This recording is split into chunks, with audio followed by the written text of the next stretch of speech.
जदि किसी चटपटा आउ बिना मसलायुक्त खाद्य खाइबाक इच्छा करछन्ती तेबे बनै दियंतु पकोड़ी गोटे स्वादिष्ट रेसिपी पकोड़ी सूप पानी आपको जब आप थे खाइबे ना सब बेले खाइबाक इच्छा करेंगे। नमस्कार रजोड़िया किचन को आपण मानक स्वागत। आशा करछि आपण मानक रेसिपी निश्चित भाव पसंद आसिबो। तबे वीडियो टी फुल वॉच करिया पई आपण मानक मो तरफ अनुरोध रहिला।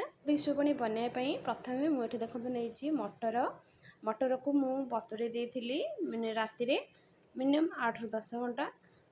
एबे मैं कौन करवा ना गोटे प्रेशर कुकर रे एबे मटर को आम भलसे धोईके ऐड करवा।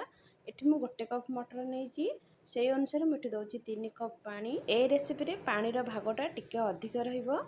एबे कौन करवा ना एठी नबा आलू मुझे नहीं गोटे मीडियम साइज आलू छोट छोट पीस काटिक नहीं आपड़ चाहिए आलू स्किप करें। एबे एथरे में ऐड करनबा। एठी देखंतु मु नहीं गोटे छोट चम्मच हल्दी पाउडर नहीं मु लुण स्वाद अनुसार। एबे प्रेशर कुकर मुह बंद करिकी आपको हम मीडियम लो फ्लेम रे बसई देबा। मिनिमम एथे 3 ରୁ 4टा सीटी आसला पर्यंत आपन प्रेशर कुकर रे केतरा सीटी रे सिझी जाउची से अनुसार आपन सीटी देबे। एबे देखंतु सीटी रे एठी आसला परे मको मु खोली नेजी।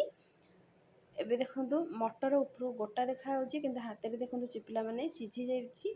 देखंतु पूरा सॉफ्ट अच्छी एई टाइप रो ही आपण मटर रखिबे और पानी भी एई लेवल ही रखिबे। ये आपको हमें साइड रे रखि देबा आ जीवा सेकंड स्टेप रे देखंतु मु नेची 2टी मीडियम साइज पियाज 4टी कंचा लंका एठी नेची किछि धनिया पत्र छोट खंडे अदा एबे आपको हमें काटि नबा। एठी देखंतु पियाज को छोट छोट पीस रे काटि नेची आमे को पकोड़ी पे काटुचे आपण चाहिले को स्लाइस में कर परबे किंतु पकोड़ी सूप पानी पे एई टाइप रे काटिया दरकार। आ कंचा लंका को देखंतु मु छोट छोट पीस रे काटि नेची अदा को मु देखंतु ग्रेट कर नेची आ धनिया पत्र को देखंतु मु काटि नेची। एबे हमें कौन करवा ना आपको साइड रे रखि देबा। एठी देखंतु मु नेची गोटे कप बेसन आपण चाहे बेसन क्वांटिटी कम बेसी कर परबे। गोटे छोट चम्मच लुण आ एठी देखंतु नेची अल्प टिके हल्दी पाउडर माने कलर पे नेची। एबे हमें कौन करबा काटिके रखिथिबा पियाज कंचा लंका अदा आपको सब पकई नबा। पकईकी प्रथमे आपको भलसे गोलई नबा कहीं ना लुण पकईला परे आमर पियाजटा भी पानी रिलीज करथाए तेणुकरी बेसन रे केते पानी खाइबो से अनुसार हम कौन करबा ना आगे पियाज बेसन भलसे गोलई नबा। गोलई सारा पर जना पड़जिवो सेथिरा माने आपनकर केते पानी लागिवो। देखंतु म आको भलसे गोलई नेले। एबे एठी देखंतु मु नेची गोटे कप पानी आमे को अल्प अल्प देके गोलैबा देखिबा हमर एथिरे केते पानी लागुची। आ जेते भी आपण पकोड़ी छाने पे करछिन हाथ रे ही भलसे गोलई नेबे। आ जेते आपण गोलैबे पकोड़ी सेते मुसमुस आ सॉफ्ट हबो। एठी देखंतु पकोड़ी की मु भलसे फेंटी नेली तथापि हमर टिके पकोड़ी रे पानीटा कमी जाईची। एबे हमें आउ टिके एथिरे पानी देई देबा।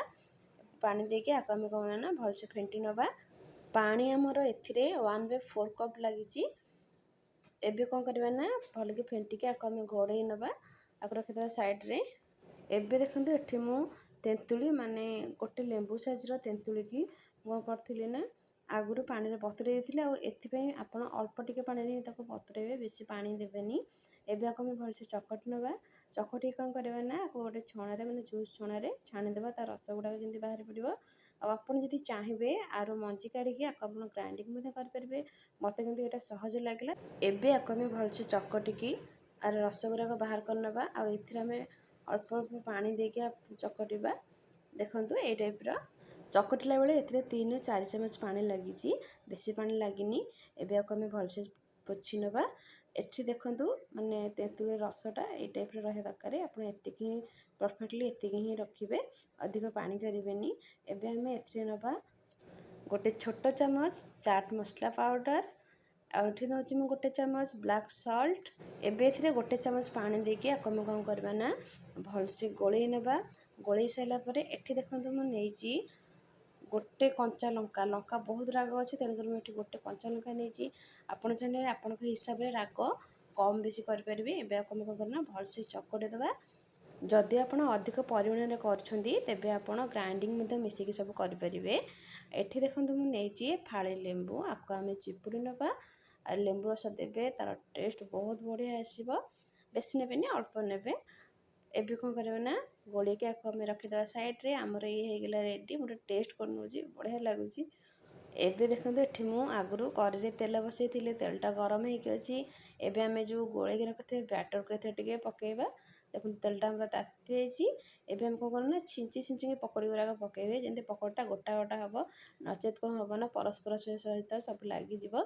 ଏକୁ ପକାଇକି ଆମେ କ'ଣ କରିବା ନା ମିଡ଼ିୟମ୍ ଲୋ ଫ୍ଲେମ୍ରେ ଆର କଲର୍ ଚେଞ୍ଜ ହେଲା ପର୍ଯ୍ୟନ୍ତ ଆକୁ ଆମେ ଛାଣିବା, ମାନେ ଡିପ୍ ଫ୍ରାଏ କରିବା। ଆଉ ଏଥିପାଇଁ ଆପଣ ପକୋଡ଼ିଟା ଟିକେ ମାନେ କଡ଼ା ଟାଇପ୍ର ହିଁ ଛାଣିବେ, ମାନେ ପୁରା ନୁହଁ। ଆଉ ଅଳ୍ପ ଟିକେ କାହାକୁ ଟିକେ ନରମ ଖାଇବାକୁ ପସନ୍ଦ ଲାଗେ, ଆଉ କାହାକୁ ଟିକେ ମୁସମୁସ୍ ଖାଇବାକୁ ପସନ୍ଦ ଲାଗେ। କିନ୍ତୁ ଇଏ ଟିକେ ପକୋଡ଼ି ସୁପ୍ ଆଣିବା ପାଇଁ ପକୋଡ଼ି ଛଣାଟା ଟିକେ ମାନେ ଟାଣ ଛଣାର ହେଲେ ହିଁ ଭଲ ଲାଗିବ ପକୋଡ଼ିକି। ନଚେତ ପକୋଡ଼ି ପକାଇଲା ପରେ କ'ଣ ହେବ ନା ପାଣି ସବୁ ସାଙ୍ଗେ ସାଙ୍ଗେ ଟାଣି ନେଇଯିବ, ଆଉ ସେଇଟା ଖାଇଲା ବେଳକୁ କ'ଣ ହେବ ନା ସବୁ ବତୁରି ଯାଇଥିବ। ଏବେ ଦେଖନ୍ତୁ ମୁଁ ଛାଣିକି ପ୍ଲେଟ୍କୁ କାଢ଼ି ନେଲି। ଏବେ ସେଇ ଟାଇପ୍ରେ ଆମେ ସବୁ ଗୁଡ଼ାକ ଛାଣି ନେବା। ଆକୁ ମୁଁ ଛାଣିକି ଦେଖନ୍ତୁ ପ୍ଲେଟ୍କୁ କାଢ଼ି ନେଲି। ଏବେ ଦେଖନ୍ତୁ ମଟରକୁ ମୁଁ ଆଉଥରେ ଗରମ କରି ନେଇଛି, କାହିଁକିନା ପକୋଡ଼ି ସୁପ୍ ପାଣିଟା ଗରମ ଗରମ ଖାଇଲେ ହିଁ ଟେଷ୍ଟ ଲାଗିଥାଏ, ତା'ର ମଜା ଅଲଗା। ଆପଣ ଯେତେବେଳେ ବି ପକୋଡ଼ି ସୁପ୍ ପାଣି ବନାଉଛନ୍ତି କ'ଣ କରିବେ ନା ମଟର ପାଣିକି ଆପଣ ପୁରା ଗରମ ରଖିବେ, ଆଉ ପକୋଡ଼ି ମଧ୍ୟ ଗରମ ଗରମ ଛାଣିବେ। ତା'ର ଟେଷ୍ଟ ସ୍ୱାଦ ବହୁତ ବଢ଼ିଆ ଆସିବ। ୟାକୁ ଆପଣ ସବୁ ସିଜିନ୍ରେ ଖାଇପାରିବେ, ଯେତେବେଳେ ମନ ହେବ ଘରେ ବନେଇକି ଖାଇପାରିବେ। ୟା ଦେହରେ ଏକ୍ସଟ୍ରା ଜିନିଷ କିଛି ବି ନାହିଁ, ଘରେ ଯେଉଁ ନର୍ମାଲ୍ ଜିନିଷ ଆମେ ୟୁଜ୍ କରୁଛେ ସେଇଥିରେ ହିଁ ଫଟାଫଟ ବନିଯିବ। ଏଠି ଦେଖନ୍ତୁ ମୁଁ ନେଇଛି 2 ଚାମଚ ତେନ୍ତୁଳି ରସ। ଆଉ ଆପଣ ଚାହିଁବେ ଆପଣଙ୍କ ହିସାବରେ କେତେ ଖଟା ଖାଇବେ ସେଇ ଅନୁସାରେ ହିଁ ଆପଣ ଖଟା ନେବେ। ଏବେ ଆମେ ପକାଇବା ଏଥିରେ ପକୋଡ଼ିକି ପକାଇକି ଏବେ ଏଥିରେ ନେବା ଆମେ ପିଆଜକୁ ଛୋଟ ଛୋଟ କାଟିକି ନେବେ। ଆଉ ଯଦି ପିଆଜ ପସନ୍ଦ ନୁହଁ ତାକୁ ମଧ୍ୟ ସ୍କିପ୍ କରିପାରିବେ। ଆଉ କଞ୍ଚା ଲଙ୍କା, ଆଉ ତା'ର ଟେଷ୍ଟ ବହୁତ ବଢ଼ିଆ ଆସିବ। ଏବେ ଆପରେ ଯିବ କିଛି ଧନିଆ ପତ୍ର। ଆଉ ଧନିଆ ପତ୍ର ଗୁଡ଼ା ଯଦି ଆପଣ ନେଉଛନ୍ତି ତାହେଲେ ପୁରା ଗୁଣ୍ଡ ଗୁଣ୍ଡ କରିକି କାଟିକି ନେବେ, ନଚେତ୍ ଖାଇଲା ବେଳେ ତଣ୍ଟିରେ ଲାଗିବ। ଦେଖନ୍ତୁ ରେଡ଼ି ହେଇଗଲା ଆମର ପକୋଡ଼ି ସୁପ୍ ପାଣି। ମୁଁ ତ ଚାଲିଲି ଖାଇବା ପାଇଁ, ଆପଣ ତାହେଲେ ନିଶ୍ଚିନ୍ତ ଟ୍ରାଏ କରନ୍ତୁ। ରହୁଛି, ନମସ୍କାର। ପୁଣି ଦେଖିବା ଆଉ ଗୋଟେ ନୂଆ ଭିଡ଼ିଓରେ।